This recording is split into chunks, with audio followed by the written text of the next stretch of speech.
Yeah, I think they are. Anyways, today I'll be talking about probably mostly struggles of balisong flipping and or flippers. Yeah, this is unscripted. I think you can tell it's obvious. Anyways, continue. First is price. Why did I do that? Price.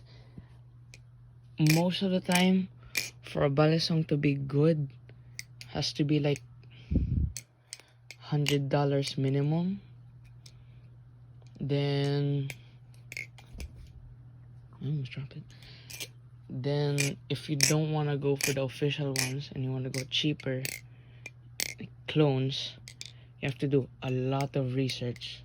At least that's what I had to do to find a good one and the cheap one.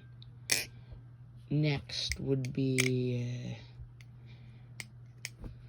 convenience. Yes, it's convenient for the size, and most brands come with hardware, whatever. But most of the time, you can't flip in public. Usually in private places only, like at home or wherever. Because most of the time,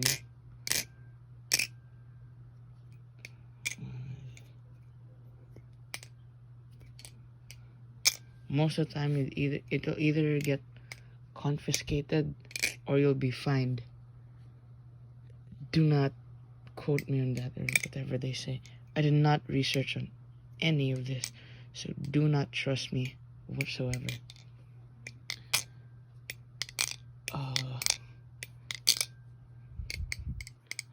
That's also negatives, I guess. What else could be a problem? Oh yeah, also, balisong flipping is not really an understood skill toy or skill. I don't know what to call it. That's why most of the time people see it as a weapon. Or which is I should end the video here, but I'll extend it because I don't know what to say. Filler. That's why I prefer pen spinning. It's convenient, it's easy, and it's cheap. Which is there's only a few things. I did not end this video well. And I did not plan this out whatsoever. So, like last time, I'm not gonna get any likes or views for this one. And oh, screw it. We're ending the video. Wait. Remarks. I have no remarks.